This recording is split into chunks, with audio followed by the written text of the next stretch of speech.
ಹರೇ ಶ್ರೀನಿವಾಸ. ಆತ್ಮೀಯ ಬಂಧುಗಳಿಗೆ ಕಲ್ಯಾಣಿ ಹಿಡನ್ ವೈಬ್ಸ್ಗೆ ಸ್ವಾಗತ. ಗುರುಬಲ ಗುರುಗೋಚಾರ ಫಲ 12 ರಾಶಿ ಫಲಗಳನ್ನು ಹೇಳ್ತಾ ಇದ್ದೇವೆ. ಇದು ಸುಮಾರು 12ರಿಂದ 13 ತಿಂಗಳುಗಳ ಕಾಲ ಇರುತ್ತೆ. ಆದರೆ ಉಳಿದ ಗ್ರಹಗಳು ಚಲಿಸ್ತಾ ಇರುತ್ತೆ, ಅದರ ಫಲಗಳು ಇದರ ಮಧ್ಯದಲ್ಲಿ ಬರುತ್ತಾ ಇರುತ್ತೆ. ಉಳಿದ ಗ್ರಹಗಳು ಏನು ಫಲ ಕೊಡದೆ ಸುಮ್ಮನೆ ಕುಳಿತಿಲ್ಲ. ಹಾಗಾಗಿ ಅದರ ಸ್ಥಾನ ಬದಲಾವಣೆಯಿಂದ ಕೂಡ ತುಂಬ ಏರುಪೇರುಗಳು ಬದುಕಲ್ಲಿ ಉಂಟಾಗಬಹುದು.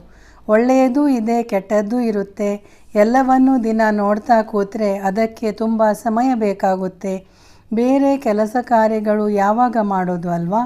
ಹಾಗಾಗಿ ಎಲ್ಲದಕ್ಕೂ ಸಾಮಾನ್ಯ ಪರಿಹಾರ ಅಂದರೆ ನವಗ್ರಹಗಳ ಪ್ರೀತಿಗೆ ಚಿಕ್ಕದಾದ ಮಂತ್ರವನ್ನು ದಿನ ಹೇಳ್ತಾ ಇರೋದು, ಅಥವಾ ವಿಷ್ಣು ಸಹಸ್ರನಾಮ ಪಾರಾಯಣ ಮಾಡೋದು, ಲಲಿತಾ ಸಹಸ್ರನಾಮ ಪಾರಾಯಣ ಮಾಡೋದು, ಭೈರವ ಮಂತ್ರ ಜಪಿಸೋದು, ಹನುಮಾನ್ ಚಾಲೀಸಾ ಪಠಿಸೋದು, ಇಂಥವನ್ನು ಮಾಡ್ತಾ ಇರಬೇಕು. ಹರೇ ಕೃಷ್ಣ ಮಂತ್ರ, ನಮಃ ಶಿವಾಯ, ಶ್ರೀರಾಮ್ ಜೈ ರಾಮ್ ಜೈ ಜೈ ರಾಮ್ ಮಂತ್ರ ಜಪ ಮಾಡ್ತಾ ಇರಬೇಕು. ಗುರುಬಲ ಇದೆ ಇಲ್ಲ ಅಂತ ಗೊತ್ತಾಗಿ ಸಂತೋಷ ಪಡೋದು, ಬೇಜಾರಾಗೋದು ಎಲ್ಲ ಆಗ್ತಾ ಇರುತ್ತೆ. ಈಗ ಸದ್ಯಕ್ಕೆ ಏನೆಲ್ಲ ಬದಲಾವಣೆ ಆಗಲಿದೆ ಅಂದರೆ, ಮೇ 14ನೇ ತಾರೀಕು ರವಿಯು ವೃಷಭ ರಾಶಿಗೆ ಬರುತ್ತಾನೆ. ಹಾಗಾಗಿ ಗುರು ಮೌಢ್ಯ, ಶುಕ್ರ ಮೌಢ್ಯ, ಸ್ವಲ್ಪ ದಿನ ಯಾವುದೇ ಶುಭ ಕಾರ್ಯಕ್ಕೆ ಮುಹೂರ್ತಗಳಿಲ್ಲ. ಜೂನ್ 2ನೇ ತಾರೀಕು ಗುರು ಉದಯಿಸ್ತಾರೆ. ಶುಕ್ರನಿಗೆ ಮತ್ತೂ 1 ತಿಂಗಳು ಬೇಕು. ಆದರೂ ನಮ್ಮ ಉಳಿದ ಕೆಲಸ ಕಾರ್ಯ, ಆರೋಗ್ಯದ ಬಗ್ಗೆ ತಿಳಿಬೇಕಲ್ವಾ?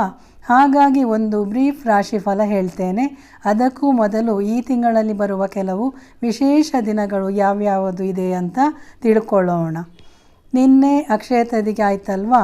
ನಾಳೆ ಶ್ರೀ ಶಂಕರ ಜಯಂತಿ, ಶ್ರೀ ರಾಮಾನುಜ ಜಯಂತಿ ಒಳ್ಳೆಯ ರೀತಿಯಲ್ಲಿ ಆಚರಿಸಿ ಗುರುಬಲ ಗಟ್ಟಿ ಮಾಡಿಕೊಳ್ಳೋಣ.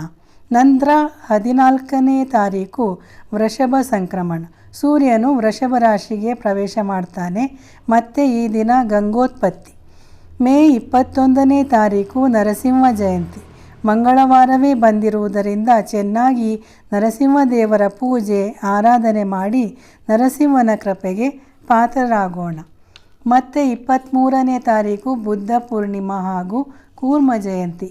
ಈ ವೈಶಾಖ ಮಾಸದಲ್ಲಿ ದಶಾವತಾರದ ಹಲವು ದೇವರ ಜಯಂತಿ ಬರುತ್ತೆ.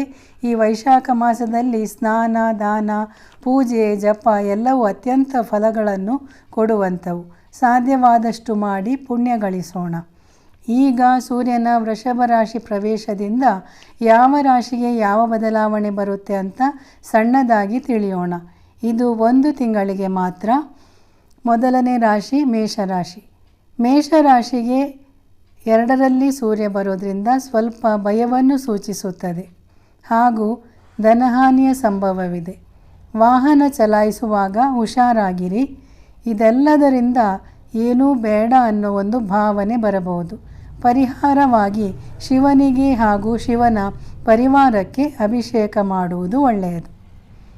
ವೃಷಭ ರಾಶಿ. ನಿಮ್ಮ ರಾಶಿಗೆ ರವಿಯ ಪ್ರವೇಶ ಆಗಿರೋದ್ರಿಂದ ಆರೋಗ್ಯದಲ್ಲಿ ಸ್ವಲ್ಪ ವ್ಯತ್ಯಾಸ, ಆಯಾಸ ಆಗೋ ಪರಿಸ್ಥಿತಿ ಬರುತ್ತೆ. ಗುರು ಶುಕ್ರ ನಿಮ್ಮ ರಾಶಿಯಲ್ಲಿದ್ದರೂ ಹಸ್ತರಾಗಿರೋದ್ರಿಂದ ಯಾವ ಸ್ಥಾನಮಾನವೂ ಇರೋದಿಲ್ಲ, ಮನಸ್ಸು ಸರಿ ಇರೋದಿಲ್ಲ. ಇದಕ್ಕೆ ಪರಿಹಾರವಾಗಿ ದಿನಾಲೂ ಸೂರ್ಯ ನಮಸ್ಕಾರ ಮಾಡಿ ವಿಷ್ಣು ಸಹಸ್ರನಾಮ ಪಠಿಸಿ. ಮಿಥುನ ರಾಶಿಯವರಿಗೆ ಸಣ್ಣ ಪುಟ್ಟ ಪ್ರವಾಸಕ್ಕೆ ಹೋಗೋ ಸಾಧ್ಯತೆ ಇದೆ. ಇದರಿಂದ ಖರ್ಚು, ಧನವ್ಯಯವೂ ಆಗುತ್ತೆ. ಆದರೆ ನಿಮ್ಮ ಮನಸ್ಸಿನ ಆಸೆ ನೆರವೇರುತ್ತೆ. ನೀವು ಗಣೇಶ ಹಾಗೂ ದುರ್ಗೆಯ ಆರಾಧನೆ ಮಾಡಿ. ಕರ್ಕಾಟಕ ರಾಶಿಗೆ ಈಗ ಒಳ್ಳೆಯ ಬದಲಾವಣೆ, ಶುಭ ಸಮಾಚಾರ ಕೇಳುವಿರಿ. ಸ್ಥಾನಮಾನ ವೃದ್ಧಿಯಾಗಲಿದೆ, ಧನಲಾಭವೂ ಆಗುವುದು. ಇನ್ನೂ ಉತ್ತಮ ಫಲ ಸಿಗಲು ಶಿವ ಸಹಸ್ರನಾಮ ಪಾರಾಯಣ ಮಾಡಿ. ಸಿಂಹರಾಶಿಗೆ ಆರೋಗ್ಯ ಸಮಸ್ಯೆಯಿಂದ ಮುಕ್ತಿ, ಧನಲಾಭವೂ ಆಗುವ ಸಾಧ್ಯತೆ ಇದೆ. ಅಂದುಕೊಂಡ ಕೆಲಸ ಕಾರ್ಯಗಳು ನಡೆಯುವುದು. ನೀವು ಆದಿತ್ಯ ಹೃದಯ ಪಠಿಸಿ. ಕನ್ಯಾ ರಾಶಿಗೆ ಸ್ವಲ್ಪ ಮಟ್ಟಿಗೆ ಎಲ್ಲದರಲ್ಲೂ ಕಷ್ಟ, ನಷ್ಟ, ದುಃಖದ ಸಮಯ. ಗಂಡ ಹೆಂಡಿರ ಜಗಳ, ತುಂಬ ಕೋಪ ಬಂದು ಎಡವಟ್ಟಾಗುವ ಸಾಧ್ಯತೆ. ಇದರಿಂದ ಯಾವಾಗಲೂ ಭಯದ ವಾತಾವರಣ. ಇವರು ತುಂಬ ಪರಿಹಾರಗಳನ್ನು ಮಾಡಿದರೆ ಒಳ್ಳೆಯದು. ದುರ್ಗಾ ಸಪ್ತಶತಿ ಪಾರಾಯಣ, ಗಣಪತಿಗೆ ದಿನ ಗರಿಕೆ ಸಮರ್ಪಣೆ, ಸುಬ್ರಹ್ಮಣ್ಯನಿಗೆ ಅಭಿಷೇಕ ಮಾಡಿದರೆ ಒಳ್ಳೆಯದಾಗಬಹುದು. ತುಲಾ ರಾಶಿಯವರಿಗೆ ಮೈಕೈ ನೋವು, ತುಂಬ ಕೆಲಸ, ಜ್ವರ ಆಗಾಗ ಕಾಣಿಸಿಕೊಳ್ಳಬಹುದು. ಆದರೆ ಒಳ್ಳೆಯದು ಇದೆ. ಧನಲಾಭದ ಯೋಗ ಇದೆ. ಮಕ್ಕಳಿಂದ ಸಂತೋಷ ಸಿಗಲಿದೆ. ಮದುವೆ ಆಗದವರಿಗೆ ಮದುವೆ ಯೋಗ ಕೂಡ ಇದೆ. ಸೂರ್ಯನಿಗೆ ಅರ್ಘ್ಯ ಕೊಡಿ. ಲಲಿತಾ ಸಹಸ್ರನಾಮ ಪಠಿಸಿ. ವೃಶ್ಚಿಕ ರಾಶಿಯವರಿಗೆ ಪ್ರಯಾಣದಿಂದ ಆಯಾಸ, ಅಧ್ವಾನ, ನದಿ ತೀರ, ಸಮುದ್ರ ತೀರಕ್ಕೆ ಹೋಗದಿದ್ದರೆ ಒಳ್ಳೆಯದು. ಆದರೆ ಶುಭ ಕಾರ್ಯಗಳ ಯೋಗವಿದೆ. ನಿಮ್ಮ ತಂದೆಯವರನ್ನು ಹುಷಾರಾಗಿ ನೋಡಿಕೊಳ್ಳಿ. ವಯಸ್ಸಾದವರಾದರೆ ಒಬ್ಬರನ್ನೇ ಎಲ್ಲೂ ಕಳಿಸಬೇಡಿ. ನಿಮಗೆ ಪರಿಹಾರ ಗುರುಸೇವೆ, ಗುರುಚರಿತ್ರೆ ಪಾರಾಯಣ ಮಾಡಿ. ಧನುರಾಶಿ.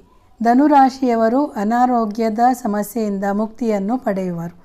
ಇವರ ಶತ್ರುಗಳು ಹೆದರಿ ದೂರ ಹೋಗುವರು. ಆದರೂ ಇವರಿಗೆ ಮನಸ್ಸಿನಲ್ಲಿ ಏನೋ ಕ್ಲೇಶ, ಕಸಿವಿಸಿ ಇದ್ದೇ ಇರುತ್ತೆ. ಯಾರಲ್ಲಿಯೂ ವಿರೋಧ ಕಟ್ಟಿಕೊಳ್ಳಲು ಹೋಗಬೇಡಿ. ಇದರಿಂದ ನಿಮ್ಮ ಸ್ಥಾನಮಾನಕ್ಕೆ ಪೆಟ್ಟು ಬೀಳುವ ಸಾಧ್ಯತೆ ಇರುತ್ತೆ. ನೀವು ಗುರುಚರಿತ್ರೆ ಪಾರಾಯಣ ಮಾಡಿ. ದುರ್ಗಾ ಸಪ್ತಶತಿ ಪಠಿಸಿ. ಸಾಧ್ಯವಾಗದಿದ್ದರೆ ದೇವಿಯ ದೇವಸ್ಥಾನದಲ್ಲಿ ಕುಂಕುಮಾರ್ಚನೆ ಮಾಡಿಸಿ. ಮಕರ ರಾಶಿಯವರಿಗೆ ಸ್ವಲ್ಪ ಮನಸ್ಸು ತಳಮಳವಾಗಿರುತ್ತೆ. ಭಯದ ವಾತಾವರಣ. ಇದರಿಂದಲೇ ಕೆಲವು ರೋಗ ಬರುವ ಸಾಧ್ಯತೆ. ಉಳಿದದ್ದೆಲ್ಲ ಚೆನ್ನಾಗಿದೆ. ಹನುಮಾನ್ ಚಾಲೀಸ ಪಠಿಸಿ. ಗಣೇಶನಿಗೆ ಅರ್ಚನೆ ಮಾಡಿಸಿ. ಕುಂಭರಾಶಿಯವರಿಗೆ ಶತ್ರುಗಳ ಭಯ ಶುರುವಾಗಲಿದೆ. ಮನಸ್ಸಿಗೆ ಕಿರಿಕಿರಿ. ತಣ್ಣಗಿರುವ ವಸ್ತುಗಳಿಂದ ಆರೋಗ್ಯ ಕೆಡುವ ಸಾಧ್ಯತೆ. ಹುಷಾರಾಗಿರಿ. ಇದರಿಂದ ನಿಮ್ಮ ಕೆಲಸ ಕಾರ್ಯಗಳಲ್ಲಿ ಏರುಪೇರಾಗಿ ನಿಮ್ಮ ಸ್ಥಾನಮಾನಕ್ಕೆ ಧಕ್ಕೆ. ಬೇರೆ ವಿಷಯಗಳಲ್ಲಿ ಅಭಿವೃದ್ಧಿಯೂ ಇದೆ. ನೀವು ರಾಹು ಮಂತ್ರ ಜಪಿಸಿ. ನಾಗದೇವರ ಆರಾಧನೆ ಮಾಡಿ. ಮೀನರಾಶಿಯವರಿಗೆ ಮೊದಲು ಆರೋಗ್ಯ ಚೆನ್ನಾಗಿರುತ್ತೆ. ನಂತರ ದಿನಗಳಲ್ಲಿ ಆಗಾಗ ಮೈಕೈ ನೋವು, ಎಡವಟ್ಟಿನಿಂದ ಮೈಕೈಗೆ ಪೆಟ್ಟಾಗುವ ಸಾಧ್ಯತೆ ಸಂಭವವಿದೆ. ತಾಯಿಯನ್ನು ಹುಷಾರಾಗಿ ನೋಡಿಕೊಳ್ಳಿ. ಆದರೆ ಉಳಿದದ್ದೆಲ್ಲ ಶುಭವಿದೆ. ಶತ್ರುನಾಶವೂ ಆಗುತ್ತದೆ. ನೀವು ಮಾಡಬೇಕಾದ ಪರಿಹಾರ ಸುಬ್ರಹ್ಮಣ್ಯನ ಆರಾಧನೆ, ಗಣಪತಿಗೆ ನೈವೇದ್ಯ, ಶಿವನಿಗೆ ಅಭಿಷೇಕ, ಶಿವಸಹಸ್ರನಾಮ ಪಾರಾಯಣ. ಎಲ್ಲರೂ ಹುಷಾರಾಗಿರಿ. ಆರೋಗ್ಯ ನೋಡಿಕೊಳ್ಳಿ. ಚೆನ್ನಾಗಿ ನೀರು ಕುಡಿಯಿರಿ. ಧ್ಯಾನ ಮಾಡಿ. ವಾಕಿಂಗ್ ಅಥವಾ ಏನಾದರೂ ವ್ಯಾಯಾಮ ದಿನಾಲೂ ಅರ್ಧ ಗಂಟೆಯಾದರೂ ಮಾಡಿ. ಯಾವ ಗ್ರಹ ಎಲ್ಲಿದ್ದರೂ ಹೇಗಿದ್ದರೂ ದೇವರ ಪೂಜೆ, ಜಪ, ಅನುಷ್ಠಾನ, ಆರಾಧನೆ ದಿನಾಲೂ ಎಲ್ಲರ ಮನೆಯಲ್ಲಿ ನಡೀತಾ ಇರಬೇಕು. ಸಮಯ ಚೆನ್ನಾಗಿದೆ ಅಂತ ದೇವರನ್ನು ಮರೀಲೂಬಾರದು. ಚೆನ್ನಾಗಿಲ್ಲ ಅಂತ ಬೇಜಾರು ಮಾಡಿ ಸುಮ್ಮನೆ ಕುಳಿತುಕೊಳ್ಳಲೂಬಾರದು. ಇರೋದರಲ್ಲಿ ತೃಪ್ತಿಯಿಂದ ದೇವರಿಗೆ ಧನ್ಯವಾದಗಳನ್ನು ಪೂಜೆ, ಪ್ರಾರ್ಥನೆ ಮೂಲಕ ಅರ್ಪಿಸಿ ನೆಮ್ಮದಿ ಕಂಡುಕೊಳ್ಬೇಕು. ಒಳ್ಳೆಯದಾಗಲಿ. ಎಲ್ರಿಗೂ ಶುಭವಾಗಲಿ. ಧನ್ಯವಾದಗಳು. ಹರೇ ಕೃಷ್ಣ. ಲೈಕ್ ಮಾಡಲು ಮರೆಯದಿರಿ. ಹಾಗೆಯೇ ನಮ್ಮ ಚಾನಲ್ ಸಬ್ಸ್ಕ್ರೈಬ್ ಮಾಡದವರು ದಯವಿಟ್ಟು ಮಾಡಿ ಹಾಗೂ ಎಲ್ಲರಿಂದಲೂ ಮಾಡಿಸಿ. Thank you so much.